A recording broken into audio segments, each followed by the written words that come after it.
So news broke that Kamala Harris had dropped out of the 2020 presidential race.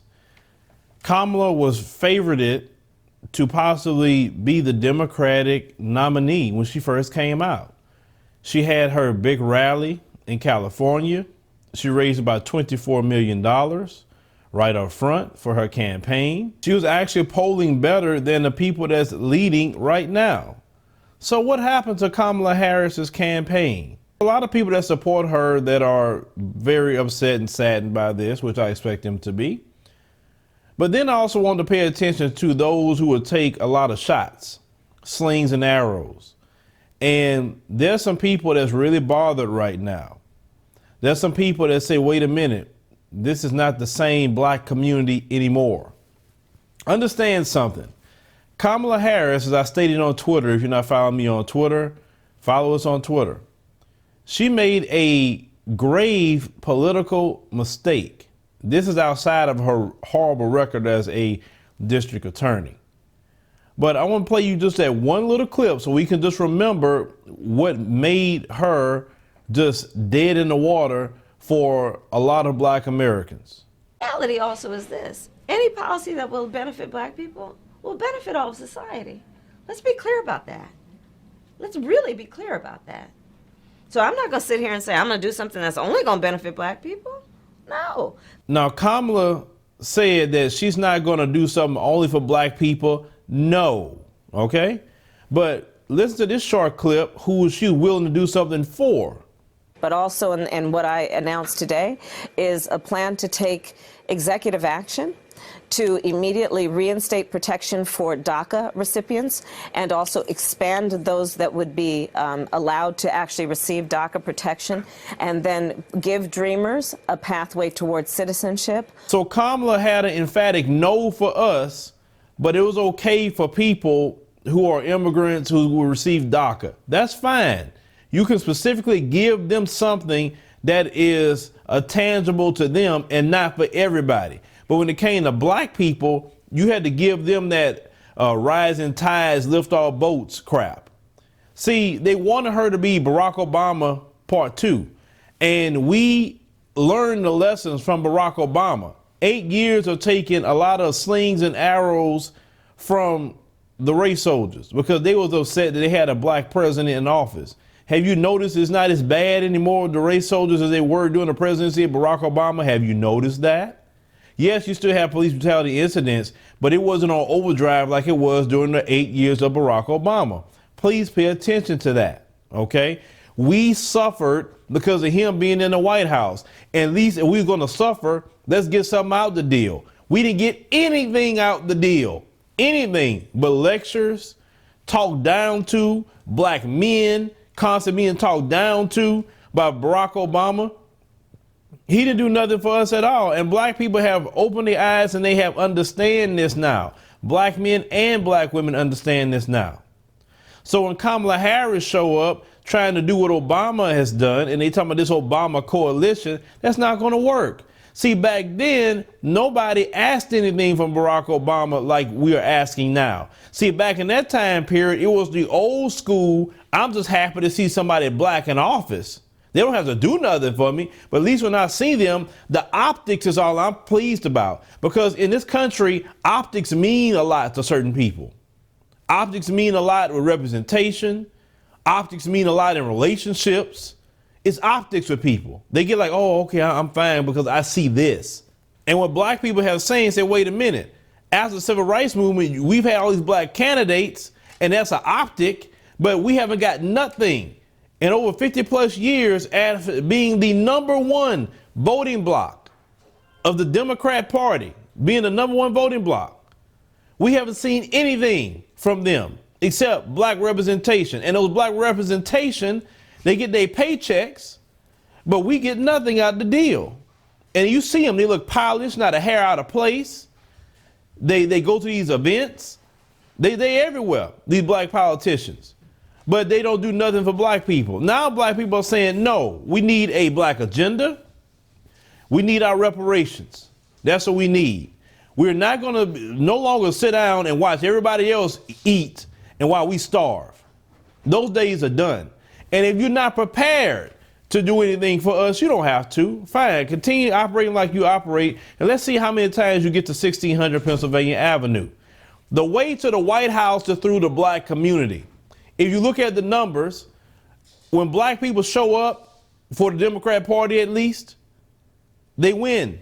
When black people say, I'm not doing anything, they don't win. And the Democrats cannot win off of the white vote alone. And the Democrat strategy right now has not only been anti-black, but it's been stupid, because you're trying to cater all this white vote and you're trying to pull from the Trump vote. You're not going to pull from Trump's people. Trump has a cult following. If you read the 48 Laws of Power, you would understand that. So you're not going to pull from Trump's people. It's not really going to happen too much. That's why he said that he could shoot somebody on Fifth Avenue and they'll still support him, because he understands a cult following, and he has that. So you're not going to pull his people away from him too much. It's not going to happen. Maybe a few here and there, but it's not going to happen. But Kamala came out. Kamala had a lot of issues. Her record was a big issue, a huge, huge issue. First and foremost, her record of locking people up, holding people in jail when they should have been let out of jail, even though federal judges have said let these people out of jail. Kamala didn't want to let them out so they continue to do prison labor. Kamala Harris had a problem and wanted to make sure to put a lot of brothers in jail. Now, I had got a tweet, and shout out to Sister Sherelle. I'm going to give her props. See, Sister Sherelle is the kind of people that we definitely need in the black community supporting the brothers. Let me put up her tweet. So she said, agreed. She has something against black men, and for that reason alone is enough for me to ignore her, even being in the race, black woman or not. You have any discontent against black men, then I have discontent against you, my daddy's girl. See, that's a beautiful tweet. And see, that's also, obviously, her father's in her life and has a great relationship with her. And, you know, that's why she wants to make sure to defend, you know, the brothers, because this system target the brothers more than anything else. They want to lock us up. They want to kill us. And Sister Sherelle understands that. She understands. Without the brothers and without us taking our proper position in the community, that's why it's where it's at today. So the key to saving the community and making sure things be right is making sure to put the black man back in the household and have him where he can provide and do the right thing. But with Kamala, she was a part of that system to try to stop that, to try to take black men from the community, black men from their children on low-level offenses. Now, they got people that do some heinous things and they belong locked up. But Kamala didn't have that issue. She wanted to make sure to keep locking the brothers up. She had an identity issue. She walked around saying she's the first Indian American, but then when you want to run for president, you want to say you are a African American. No, that's just not going to happen.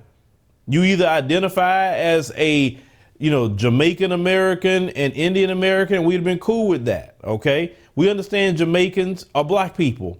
We understand that. We understand Jamaicans deal with racism too, especially if you live here in America. So there's been no problem. But you didn't want to identify that way. You wanted to make sure to identify as Indian.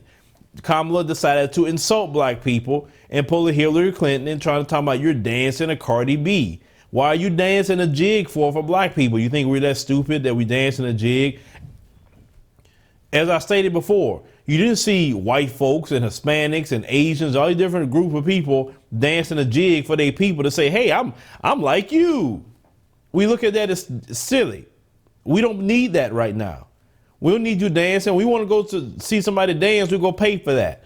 We talking about politics and what black people need in America to survive. OK. Kamala, outside of her grave political mistake, she just thought in her way that she was supposed to have the black vote. And when the voices of black media came out and let Kamala know, no, you don't have the black vote. This is your record. It's horrible. And outside of your horrible record, you tell black people emphatic no to doing things exactly for us. So black Americans said, OK, Kamala, cool. No to you, too. How about that? And have at it with everybody else. And see, when black Americans said no, those white donors that would have gave to her say, oh, we can't give to her. We can't give to her because she can't even bring black people. Then I saw the bootlicks on TV, and they all like, oh, Kamala, there's no black woman on the stage, and this is sad, and you have all these white people in the Democrat Party. Oh, now you want to talk about white people in the Democrat Party now. That been going on. It's been going on. So why are you talking about that now? See, it's a lot of fear happening right now with a lot of them. They fear they're going to lose their little positions in their jobs, okay? They fear that if I can't show usefulness in this system, they're going to kick me out. Your day, and we told you this before, your day is done too. You don't have the heartbeat and pulse of black America. See, you had it when black people only cared about black representation. Now we say we don't care about representation. We care about reparations. We care about a black agenda. That's it. We not a people of color, because there's no classification in America on the census called people of color. It's broken up by black, white, Asian, etc. Right? So we don't need to hear nothing about people of color. That's disrespectful. Respect us. We need a black agenda. Just as much as you may want an agenda for immigrants and you want an agenda for whoever else, we need a black agenda. And if you're not prepared to give us a black agenda, that's cool. You don't have to. But let's see how easy it's going to be for you to go win against Donald Trump. Also, you can't guilt us or pressure us to go vote for you to get Donald Trump in office. Y'all put Donald Trump in office. It wasn't black people. Black people voted for Hillary Clinton, even though she was a horrible candidate.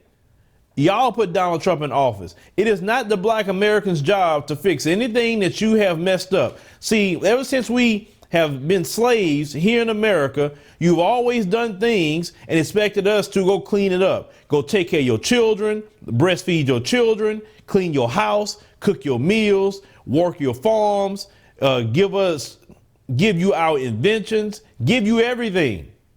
We build something, you come in with mobs and take it or destroy it. You're so used to us doing everything for you, even up to this day. Well, save us from ourselves. The day of saving you from yourselves is over. Don't ever look at us to save you from yourselves. We're not doing it. You're on your own. Since some of you who have this attitude that you think better than us, have a higher IQ, well, sure, easily you could figure that out, right? Figure your situation out. You can't pressure me to do anything, and you can't pressure black Americans. It's not our job to do anything for you. It's not. What? Trump is racist.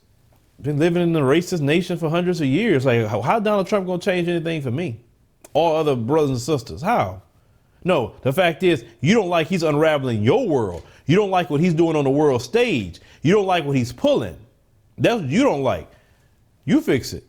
It's not our problem. Just like it's not our problem to fix racism either. Stop asking us, well, how do we fix it? You started it, you fix it. Black folks, don't be feeling guilty about it. We got to do something about Trump. No, we don't. We need to do something about our community. We need to do something about racism, white supremacy. We need to fix that within our community. We need to start coming together more as black people. We need to practice group economics. We need to push more for doing for self and not begging these people for everything. That's what we need to do. With Donald Trump and anything else that they set up through their voting, let them fix it. It's not our issue and problems. But if you want our help at something, as I stated before in the previous video, our relationship is quid pro quo now. What you do for me, I'll do something for you. You want Donald Trump out of office? No problem. We'll actually help you do that.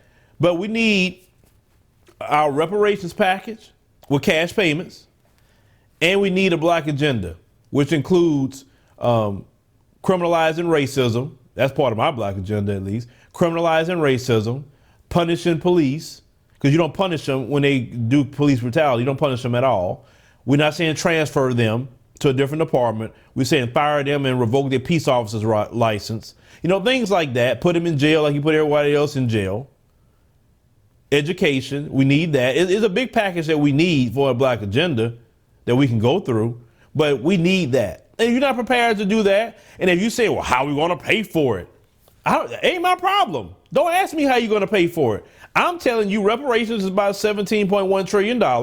I'm telling you what the price tag is. You figure it out. It's not my responsibility to figure out how you're going to pay for it. Stop asking me. That's once again coming to black people to solve your problem. You enslaved my ancestors. You figure it out. You put in the Jim Crow. You put in the redlining. You figure it out. Stop asking black people to tell you how we're going to pay for something when we don't even control the treasury. Forget that. Until you do right by us, you'll never see the White House. And the day of the black boomer, who's the ones who they have black support, which probably be the black boomers that support Joe Biden. And I'm going to speak to my brothers and sisters who are older. Don't sell us down the river, brothers, sisters, supporting Joe Biden. Joe Biden, if we were hard on Kamala, Joe is next.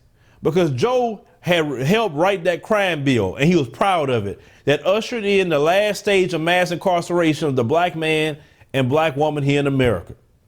Why are you supporting that guy? You supporting him maybe because you're thinking Obama, but no. Joe Biden has done more things actually against black folks than Kamala Harris. So if we were hard on Kamala, Joe is next. Because Joe wrote that crime bill. Don't sell us down the river talking about support for Joe Biden. No, Joe Biden has not given us a black agenda either. He hasn't given us any kind of thing for reparations. No, he hasn't. So why is it that you talking about this black support? That's false. On election day, you're going to see how far his black supporter go. Don't sell us down the river. We need all people of all generations, black boomers, Gen Xers, millennials. We all need to come together on this one and let them know that we're serious and you're going to bring us something. Since it's no other way to get to the White House except through the black community, we are the people that you need to be coming to constantly, doing your town halls with, interviewing with black media. And I'm not talking about Roly-Poly Martin, not them, because they're on their way out, okay? I saw Rolly's show yesterday, and he was pushing, trying to restart that divide within black people while talking about black women voting, black women, and we already have put that to rest. Anybody know black women, anybody know black men, it's black people. We rise and fall together as a people. And for Roland to sit there on his show yesterday and sit up there and pushing that and staying quiet while he having all these women talking about the black woman vote, the black woman, trying to divide black people again, because that's another strategy. See, they know right now we together. So let's try to divide off black women from the group. And that's not going to work either, because if black men don't show up, then it's not going to work at all. Shame on Roland Martin for that crap. Instead of trying to figure out what's going on and learning it's a new day in the black community, he's towing the next line for his paymasters. But the thing is, the Democrats got to switch their game up. That's all. You keep going out there and doing all the events in Iowa and you just do everything to rural white people and trying to get Trump voters, go ahead. Donald J. Trump is going to win again. I promise you. This is your biggest voting bloc and most faithful voting bloc. That means you need to be doing town halls in our communities. You need to be interviewing with us. Everybody need to be lining up with a black agenda. Everybody need to be lining up with their reparations plan. And you don't have to do that. You don't have to. You'll never win another election because we're serious on that. We are not voting for you unless we get a black agenda and a reparations package. We got to have that. It's just that simple. We're tired of the racial wealth gap. We're tired of being less than in this country. We're tired of discrimination in housing, discrimination in schools. We're tired of it, and it needs to end. And this is one of the best ways for us to do this is by letting you know, give us what we need, or we just cross our arms and let y'all have it. Because once again, I'm going to say this. It is not our job to do anything for you. The day of slavery is over. Political slavery is over too. We're not going to be your slaves politically and think you're going to come up there and to scare us to go run and vote to save you from your problems. You fix the problems. Don't ask black people how we're going to pay for it. You figure it out. It's not our job. But leave me a comment. Let me know what you think about the situation with Kamala Harris. And she's not the only one going. Cory Booker is going to be next. And many more is going to be next after that. Democrats, pay attention to this situation with Kamala Harris. Pay attention. We need a black agenda. We need reparations. You don't want to give us that? That's fine. You want to say you're not going to only do something for black people? No. Well, you see Kamala's at the House. You see that. The guy that you have leading you right now, Tom Perez, He is going to cause you guys to lose because he do not want to hear anything about reparations or a black agenda at all. Y'all will be smart to get that guy out of the leadership of your party. But hopefully you won't find out the hard way. But if you do, that's your business. Black people be fine. We could deal with another 4 years of Donald Trump. You can't, but we can, because we suffer through everything in this country. So Donald Trump really not a big problem for black Americans like you think he is.